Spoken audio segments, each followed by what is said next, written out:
Before Biden stepped down, one Quinnipiac poll showed that Trump had the support of just 36% of women. 58% of women were ready to vote for Joe Biden, a guy that anybody who was paying attention knew was too senile to be the president. So they were willing to vote for a senile goober over Trump. They just don't like this guy. Now, I don't believe in making great generalities about things, like what they call totalizing principles, like life is about this or society is about this. But sometimes it's kind of like being the blind man with the elephant. You're only seeing one side of it. But sometimes that helps. Sometimes you're just taking a look at one side of things. And that's what I'm going to do now. There is a sense in which the central purpose of every society is to figure out the distribution of women, because women are valuable. They're valuable not just for their company and for their way of looking at things and for sex, which is a lot of fun, but also because they are the only path there is to continuing your genetic inheritance. That is the way it is. When men want women on this kind of basic animalistic, just life level to reproduce, right?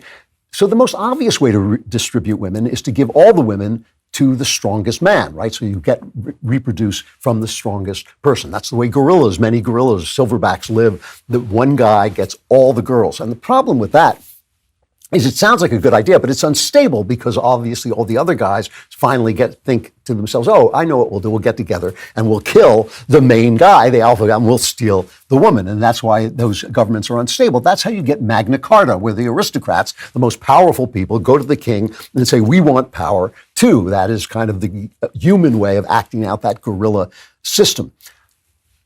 Ultimately, other men want women. When you have a democracy, the best system is monogamy, right? One per customer. Everybody gets a woman. And it sounds like that means that weak people will be allowed to breed, but it turns out it's actually a pretty good system because it favors diversity. Because a lot of times the smartest guy in the room and the strongest guy in the room are two entirely different people. So you want the strongest guy to reproduce, but you also want the smartest guy to reproduce, and that is how humanity advances. In fact, monogamy, one per customer, is a really good basis for a society.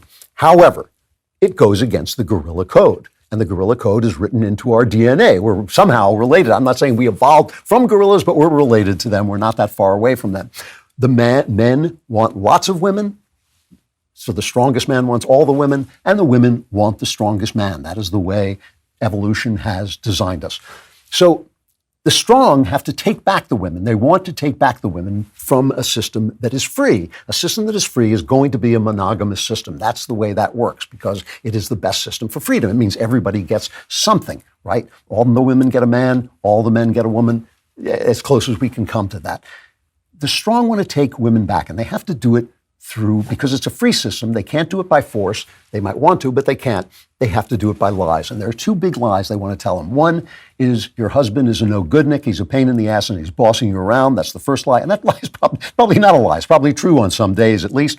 But the big lie that the government wants to tell you, that the people who want the power concentrated all in one place to get all the women, they want to tell you is that women can take care of themselves.